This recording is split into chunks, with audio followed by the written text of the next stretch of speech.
May sasakyan nila. May sasakyan guys. Nag-deliver pala sila. Oh. Dapat bumalik.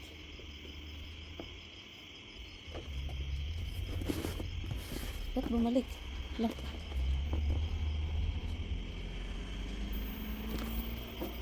Wrong delivery ito ba? Na-deliver ng wrong. Mali. Okay, tignan natin ba. Mali yung pangalan. Oh, that's not for me. Mabait yung lalaki guys, pero yung may kaba ka dahil nakatingin siya sa pinto 2 beses dito. At yung kinakabahan ka na pagkatapos na nangyari itong lahat. Is that Marianne? Yeah, this is third. It's not third. Yeah, that's mine. Yeah, but this address is. Nah, that's not mine. Oh, so I need the wrong one. Yeah. So this is yours. So good thing I came back. Yeah. Okay. Okay. Thank you. You're welcome. I'm sorry about that. That's okay. Yeah, It's a good okay. thing that you stopped and you come back. Yes. All right. Good night. Okay, night. All right. Dito pa siya. Yeah, he's still here.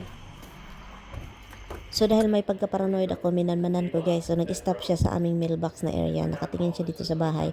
And then nag-stop na naman sa kapitbahay namin. Matagal siya po nag-stop doon. Bakit nag-stop na naman siya? So nakaalis na siya guys. Alam niyo ba? Mga ganyang senaryo guys. Huwag kang lalabas. Pagkalukalo ka talaga. Hala, bumalik. Bumalik guys. Hala, bumalik siya.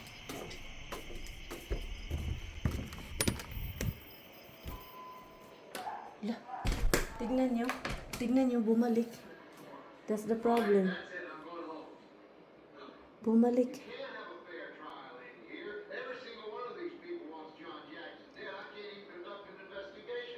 Tika mo na guys.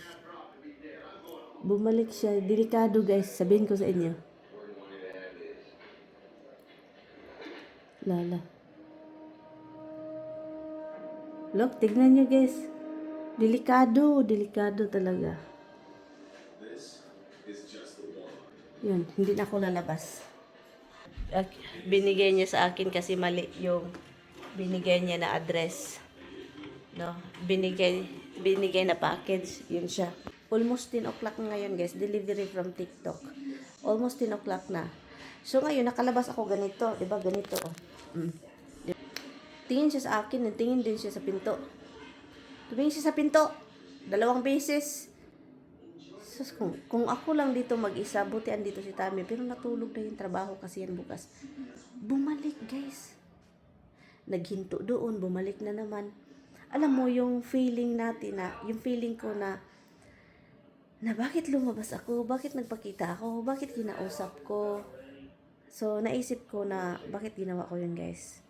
So, kung meron siyang intention guys, kasi makikita mo talaga sa mukha niya na tumingin siya sa pinto guys.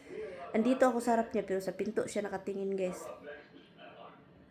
Delikado talaga guys. Next time talaga hindi ako, dapat pumasok ako agad sa loob.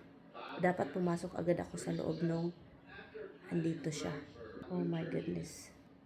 Never talk to strangers. Baka siya ba, naisip niya na ako lang dito isa. Wala akong kasama. Kaloka talaga. Ito, plano ko sana itong i-cut into pieces like bite cubes. Itong chicken na tikitay. Ang gagawin ko po, dahil nagustuhan ko yung niluto kahapon doon sa grill, ang gagawin ko is i-marinate ko siya overnight, the same seasoning, and then lutuin natin siya bukas para si Mr. Merong mabaon marami kasi ang bilis kong kumain guys. Ang sarap-sarap ng niluto ko kahapon. So, kaya ngayon, lutuon ulit natin ito kasi nag-text siya sa akin, sabi pa niya sa akin, Han, I'm working today, tomorrow, next day, and the next day. So, Monday, Tuesday, Wednesday, Thursday. O, diba? So, yun yung sabi niya. So, kaya ngayon, si Inday Mary, ang sabi ko, sige, magluto ako, and then, bumili ako ng arugula. Where is it? So, gawa ko ng arugula salad for Tommy.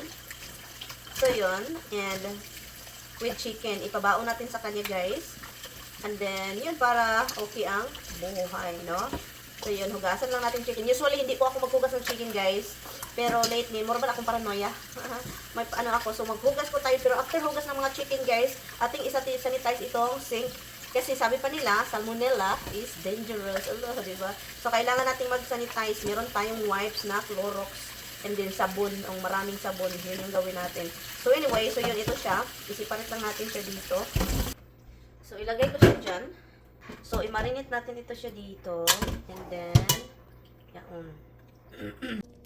So, ito na siya, guys. No? Simple lang. Ay, simple lang. And then, overnight, masarap na ito, guys. Kasi nga, yung kahapon, niluto ko, guys. Mga 2 hours lang siya. Ang sarap. So, yun. Ilagay natin ito sa refrigerator. Meron na naman tayong mga pipino. No? Ang saya. Kasi ito yung nakuha natin sa ating garden. So, atin siyang anuhin na ngayon, isalad. Kasi, kapag matagal siya dito at hindi natin siya isalad, mag-dry siya, guys. Yung para siyang para maging parang lofa siya tignan. So, kaya atin na siyang anuhin. Kasi masarap ito kapag ganito, no? Bagong harvest. Kahapon ito harvest ko, no? Itong tatlo at itong dalawa is from the other day. So, kailangan ko na talaga siyang anuhin. So, ang saya lang, guys, kapag may mga harvest talaga, no? Kasi, yun lang, masaya lang. And then, mamaya mag-harvest na naman tayo mamayang hapon. Kasi mainit, guys. Sobrang init talaga. Mag-harvest, sobrang init. As in, 90 plus degree ngayon.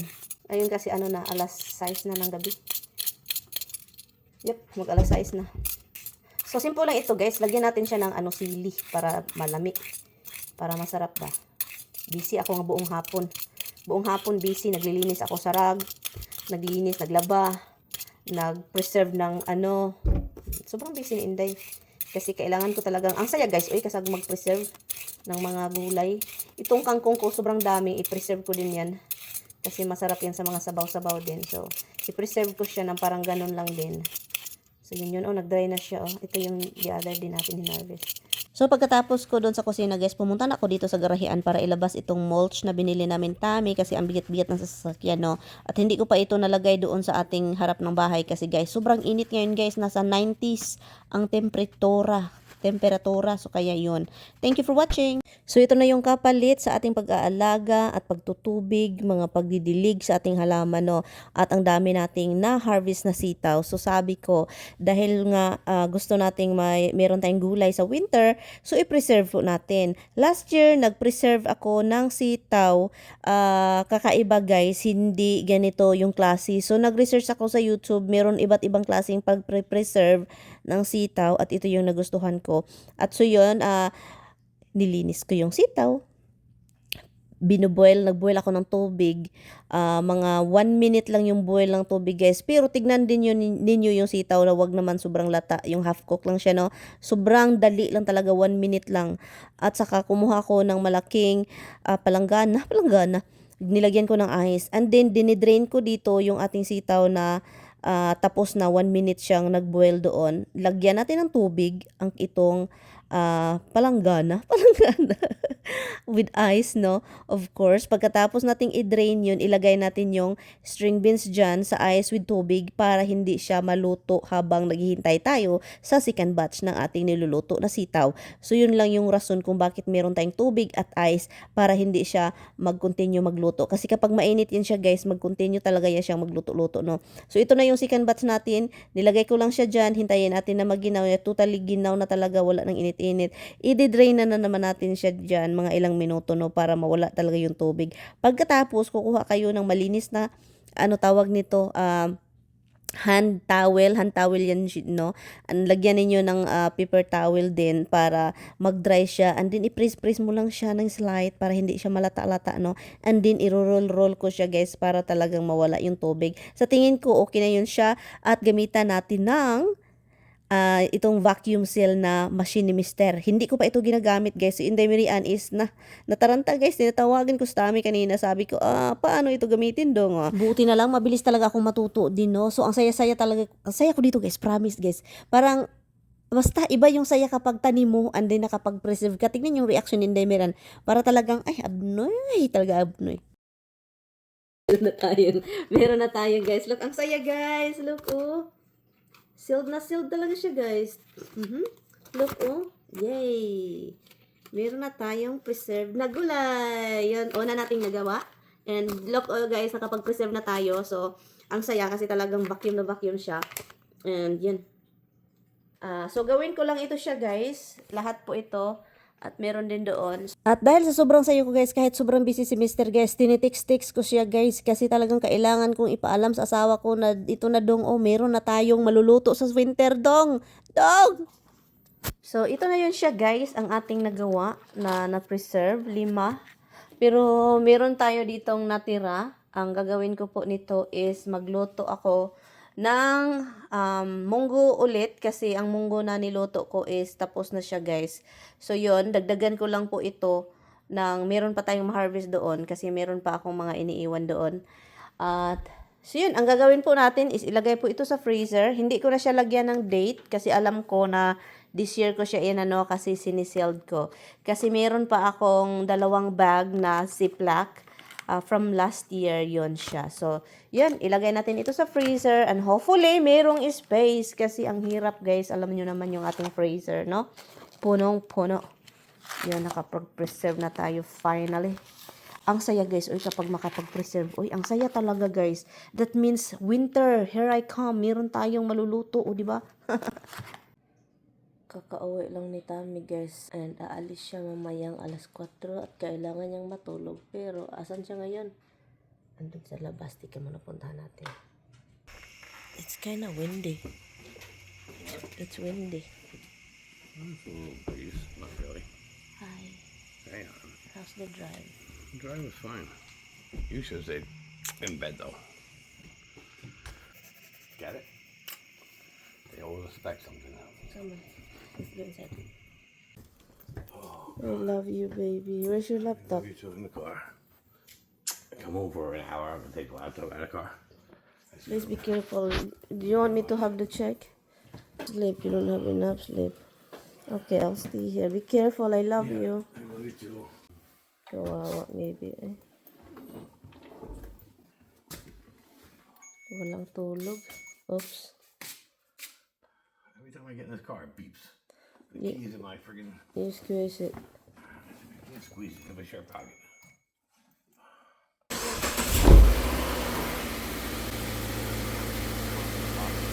Yesterday I got all the way to Brooklyn and the trunk was open still. The whole drive.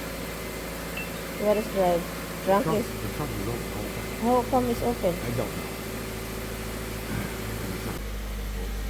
Luckily, it doesn't pop up. Yeah. That's why I said just try to make sure it's open again.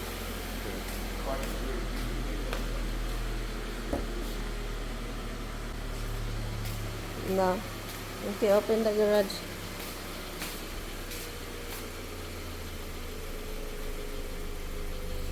I love you, baby. I'll give you. You might drop it like that, oh. No. You. Bye, honey.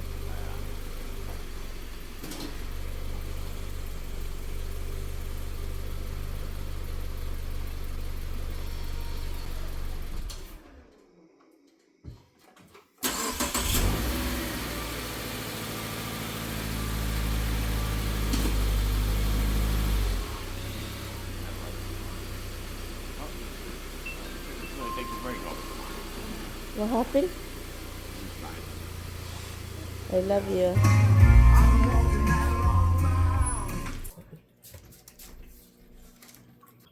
Kaluoy sa akong bana, oy. Wala tulog. Balik tayong matulog, oy. Sayang ang muta, no?